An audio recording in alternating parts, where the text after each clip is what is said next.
Hey guys, CM back with another tank review. This is going to be of the SU-85, to go with the SU-85I replay that I did earlier. Once again, starting with the armor. So, this Tier 5 Russian tank destroyer, obviously based on the hull of the T-34, you've got 45mm on your upper plate. Not very good at all. You're not really going to bounce anything with this unless you're at a auto bounce angle. You even have a bit here that's quite flat, as you can see there, a little bit pokes out right there. You do have 60mm here where you've got extra tracks. You've got the little chin under the gun mantlet there that's 75mm, but again, these parts are not really going to bounce anything. Not even this little strip of 80mm. No one's going to really hit here anyway, so don't even think that's going to do anything. Your gun mantlet is not particularly good this time. Unlike the SU-85I, even though you've got 45mm of spaced armor there, you don't have as much armor behind that. So you will find that, well, everything's going to go through really. For all intents and purposes, this is just not going to bounce anything. You do have a cupola here as well. It's 45mm all around. No one's really going to aim for it, so yeah, don't even worry about that one.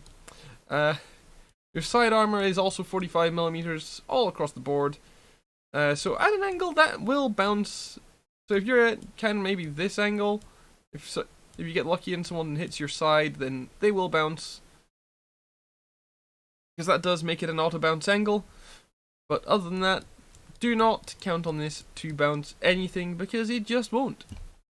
The only way that you're really going to get consistently lucky is if people try and shoot your tracks, or try and shoot your side and it goes low, or things like that. Moving on to the rest of the stats, I'm going to start with in fact, two guns that you get on this tank that are viable. Starting with the 85mm, of course. You get 144 pen on AP, 194 on APCR, both for 180 alpha, and you get 44mm of pen for 300 alpha on the HE. So it's got some capability versus paper tanks, as well as having decent enough pen for most of what you're going to see.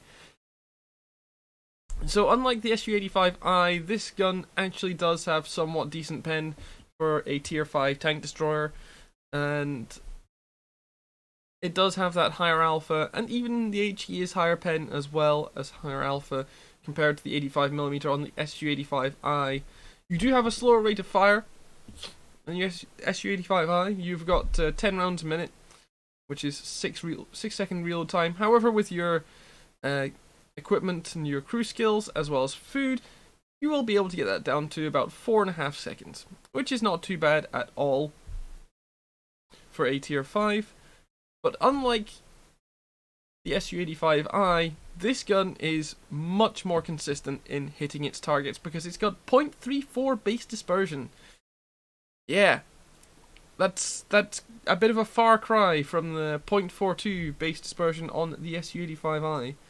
It's got the same handling stats for turning the gun left to right when you're stationary, slightly worse when moving and turning the tank, but again, you're not really going to notice this that much unless you have to reacquire your target after turning.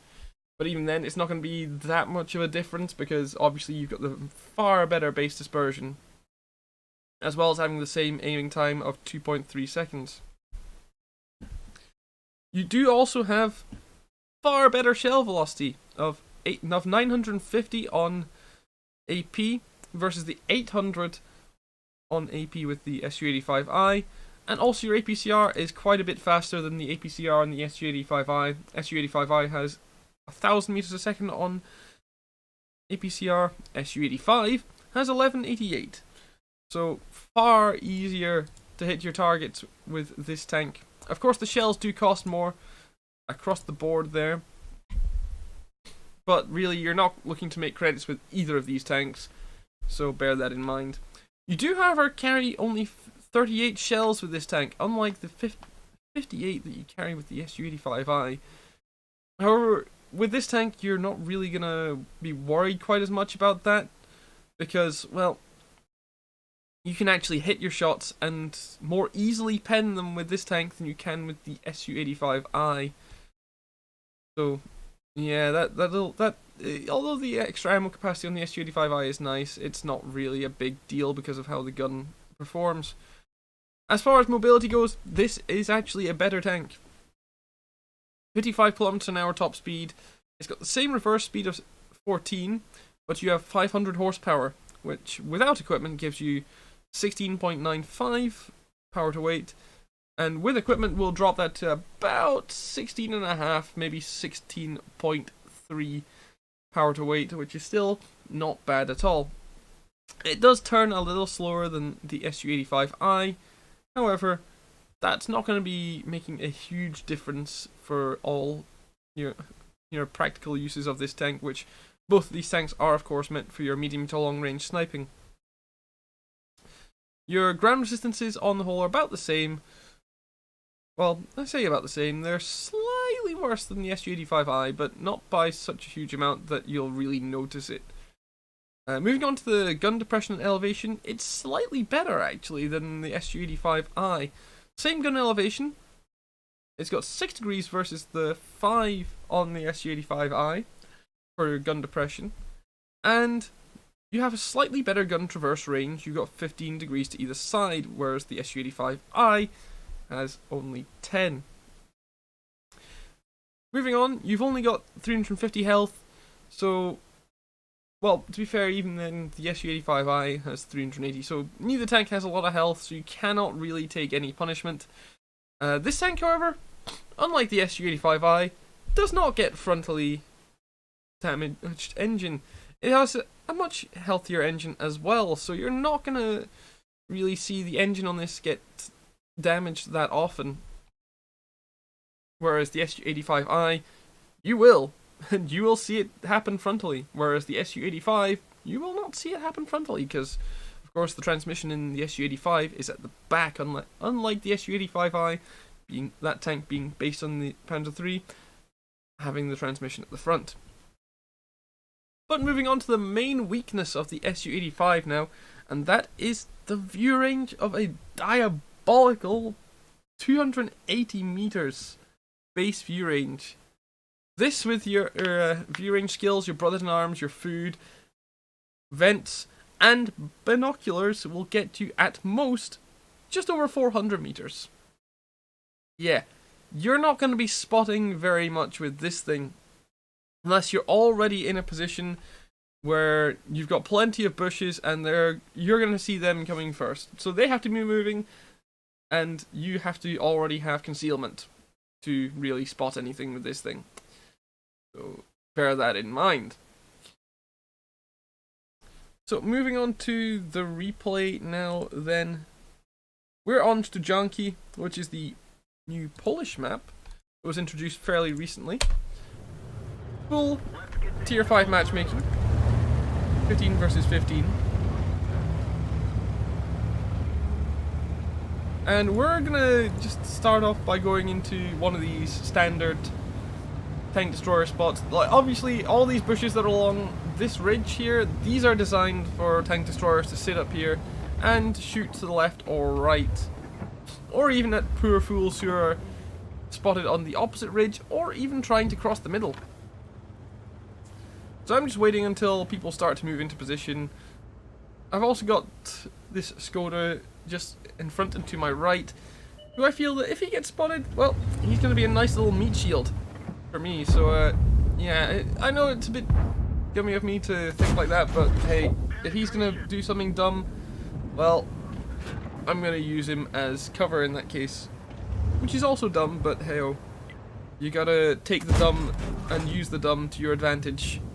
Which is also dumb, but hey-oh, it works out at times.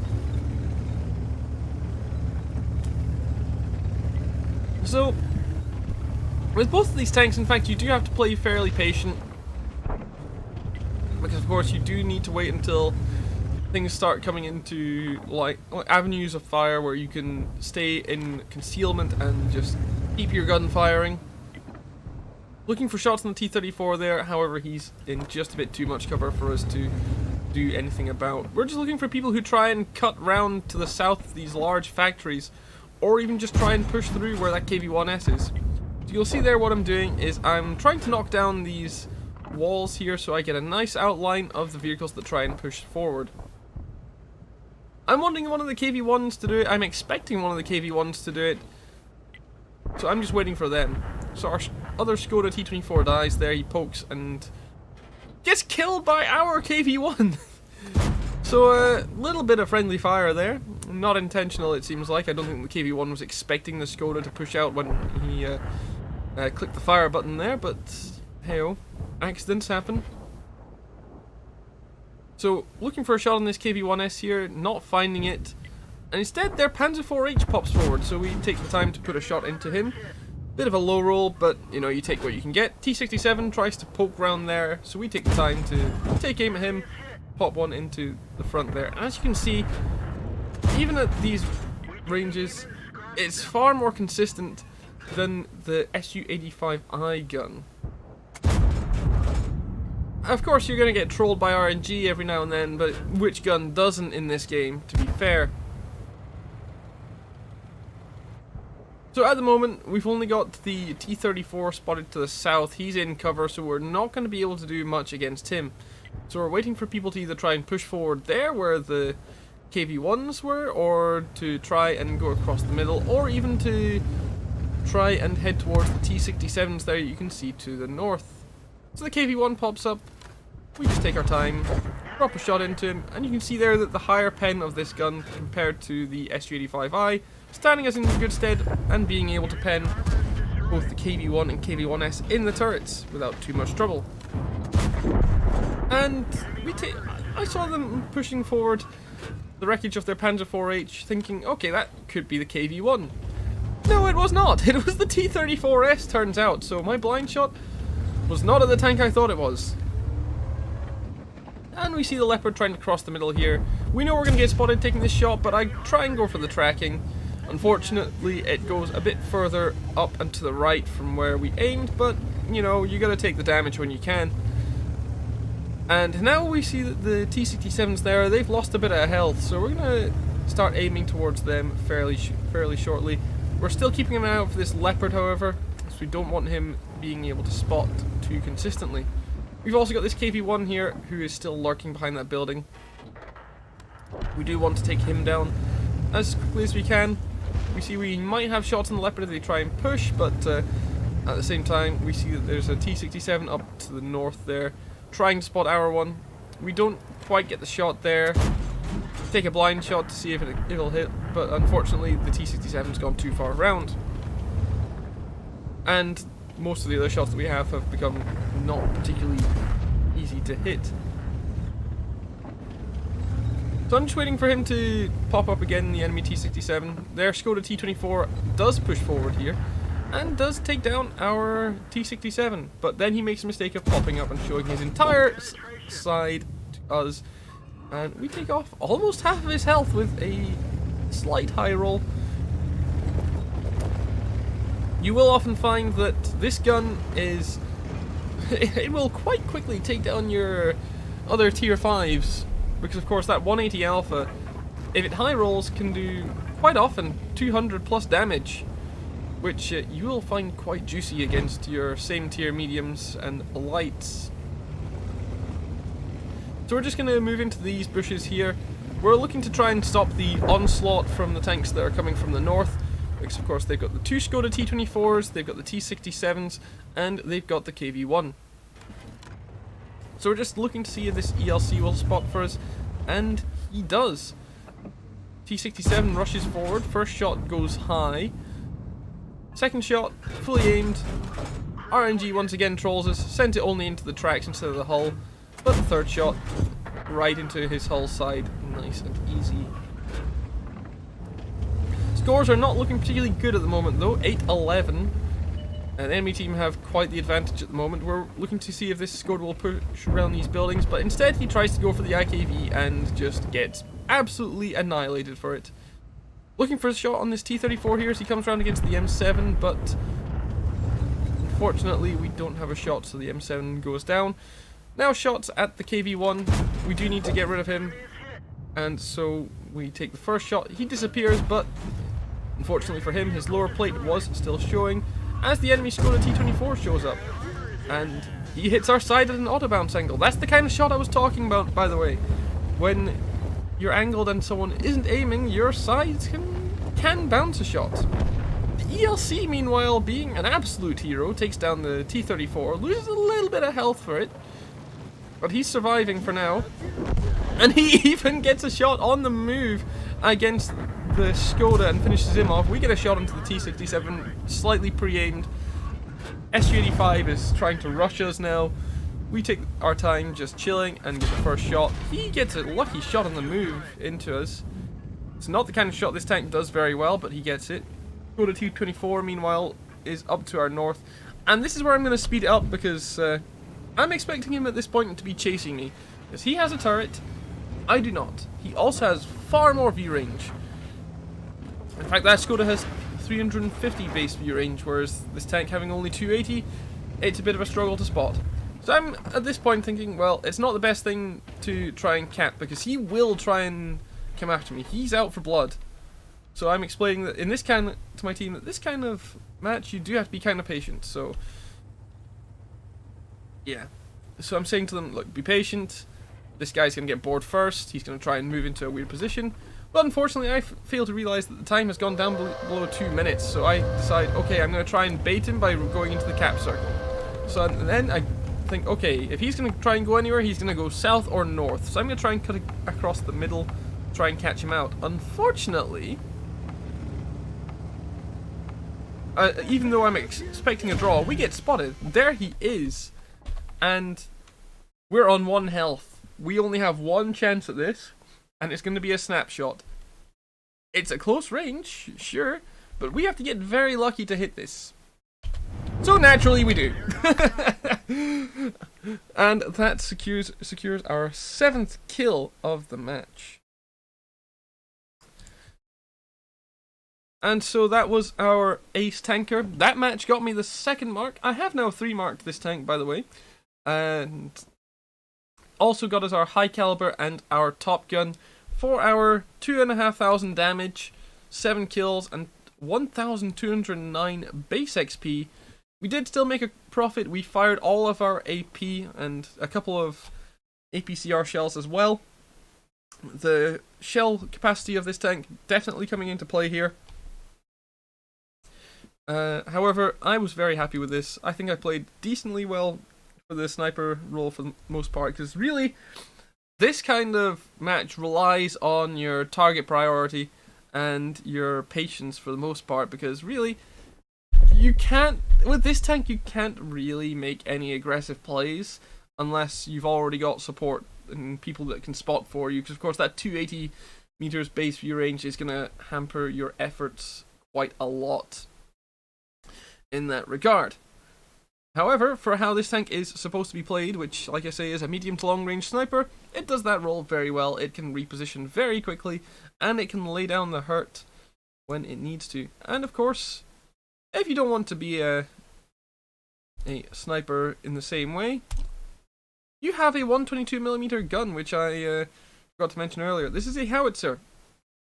Same gun as the KV-1, 61mm pen on HE, and 140mm pen on heat for 370 alpha versus 450 of HE. It is derpy as hell, so you're really going to want to do tracking shots with the howitzer. You don't really get to lead shots very much because, of course, the shell velocity is 515 and the shells tend to arc. However, using your mobility, you can often find that you can use this gun to just insert gun into the side of tanks, and if you have heat loaded, derp them for, half their health if they are a tier 5 or 6, or even more if they're a tier 5 light tank, because if they're a light tank and they're tier 5, you can quite often one-shot them with the heat, and the HE definitely will if it pens. You will also find that the HE can pen some medium tanks and tank destroyers at tier 5 as well. So with that out of the way, let's move on to our final comparison between these two tanks, and my final thoughts on both. So, with the 85mm, the SU-85 is definitely a effective medium to long range sniper, with that .34 accuracy and decent pen being enough to let let you aim relatively quickly at targets and pen them fairly effectively against most same or higher tier vehicles. The SU-85I, meanwhile, it doesn't have the reliable accuracy that the SU-85 has with its 85mm. The higher DPM is nice, but it's a case of where sometimes you're going to have to just see how much shit you can throw at the wall and how much of it will stick. Especially with the much lower pen on both shells, so bear that in mind. The extra ammo capacity of an extra 20 shells is nice, but that's not really going to come into play that often unless you're bottom tier. The gun depression is not that noticeable, to be honest. That 1 degree of difference is not that noticeable with these two tanks. The mobility, however, is very noticeable. The traverse rate of the SU-85I is... You're going to see that. You're going to see that in action quite a lot. But everything else, the SU-85 is just flat out better. It's going to get up to its top speed quicker. It's going to relocate quicker. The only advantage that the SU-85I, like I say, that it has, it is the traverse speed. Armor-wise, both are pretty bad because, well, they're not really meant to be taking hits. But I would say that in some, it depends on the situation and where the enemies are aiming. Because the SU-85I, all the armor's on the gun mantlet. The SU-85, the armor is fairly well spread around, and your sides at some angles will bounce shots. The SU-85I can somewhat spot for itself with your binos and your vents and your food and crew skills, but the SU-85 not so much, as you could definitely see from that match. And so, final verdict between these two tanks. Which is the better tank destroyer? That's going to go to the SU-85. Sure, it can't spot for itself, but if you are quite aware of what your team are doing and you're able to realize who is spotting what, then you can fairly reliably do better with the SU-85 than the SU-85I. Would I say the SU-85I is worth getting? Not really. As for the SU-85, it does give you different ways of playing it due to, of course, having that howitzer as an option. So, yeah. And also, of course, you can get the SU-85 for free because, well, it's a tech tree tank and the SU-85I is a premium. Is it a fairly unique premium? Definitely in how it looks, not so much in how it plays. So if you're a bit of a tank collector, well, I could see why you would buy the SU-85I. Historically and aesthetically, it's quite an interesting one. But gameplay-wise, I would not recommend it. And that is all from me. That's hope you guys found these two videos quite informative and hope you guys enjoyed them both. I will try and do my best to get videos out, but I will be busy over the next couple of weeks. So I'll see what I can get done in the next few days before I start to get a little bit busy with work mostly. So until the next one, guys, catch you later.